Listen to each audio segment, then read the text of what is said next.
Assalamualaikum warahmatullahi wabarakatuh. Perkenalkan, nama saya Muhammad Adila Farhan dengan NIM 22150037. Pada kesempatan hari ini saya ingin menjelaskan mengenai tugas saya itu tentang filsafat hukum Islam. Filsafat hukum Islam adalah studi kritis dan reflektif terhadap dasar-dasar, tujuan dan nilai-nilai hukum Islam. Ia tidak hanya membahas soal hukum yang tertulis, tapi juga menggali yang pertama itu apa alasan dibalik suatu hukum, yang kedua apa tujuannya, dan yang ketiga dan bagaimana hukum itu sejalan dengan nilai-nilai keadilan dan kemanusiaan. Filsafat hukum Islam juga menempatkan hukum sebagai bagian dari jalan hidup manusia yang tidak terlepas dari iman, akal, dan kemaslahatan. Adapun sumber hukum Islam itu hukum Islam bersumber dari dua pokok utama, yaitu Al-Quran sebagai firman Allah Subhanahu Wa Taala, Sunnah Nabi Muhammad SAW sebagai penjelas dan pelaksanaan wahyu. Kemudian ada juga sumber sekunder seperti yang pertama itu ijma atau kesepakatan ulama, yang kedua qiyas analogi hukum, yang ketiga istihsan preferensi hukum, yang keempat masalah mursalah atau kemaslahatan umum.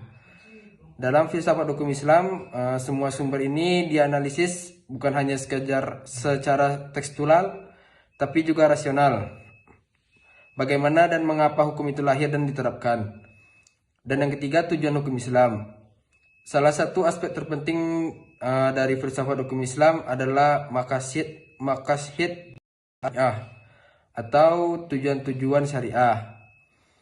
Tujuan pokok hukum Islam adalah menciptakan maslahat atau kebaikan dan mencegah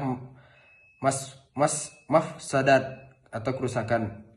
Imam Al-Ghazali dan Al-Syatibi menyebutkan 5 tujuan utama syariah. Yang pertama itu hifz al-din atau menjaga agama, hifz al-naf menjaga jiwa, hifz al-aq menjaga akal, hifz al-nas menjaga keturunan, hifz al-mal menjaga harta. Tujuan ini menjadi dasar ketika ulama menetapkan hukum baru yang belum ada di masa Nabi. Yang keempat itu karakteristik hukum Islam. Hukum Islam memiliki beberapa karakteristik yang khas. Pertama itu bersumber dari wahyu, namun tetap menghargai akal. Yang kedua universal, berlaku lintas zaman dan tempat. Yang ketiga moral dan spiritual, karena tak hanya mengatur lahir dan tapi juga batin. Yang keempat itu berorientasi keadilan baik di dunia maupun akhirat.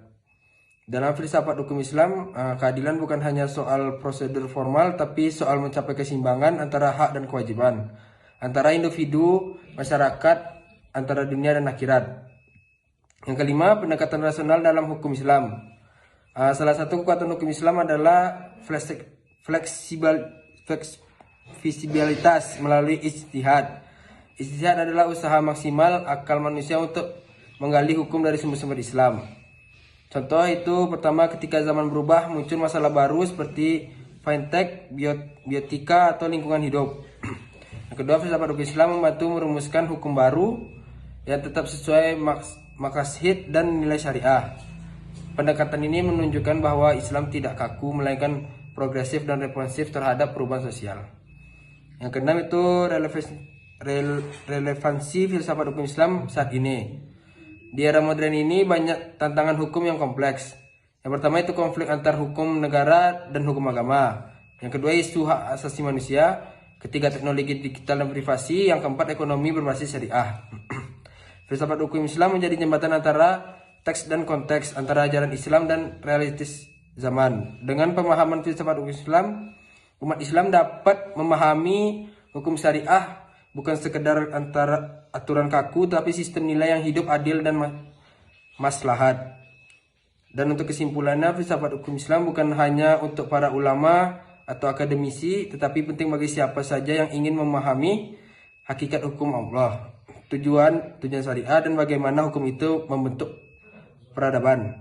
Dengan memahami hukum Islam, kita akan semakin yakin bahwa Islam bukan hanya agama ibadah, tapi juga sistem kehidupan yang adil dan martabat. Mungkin sekian saja video dari saya. Saya akhiri dengan terima kasih. Saya akhiri dengan wassalamualaikum warahmatullahi wabarakatuh.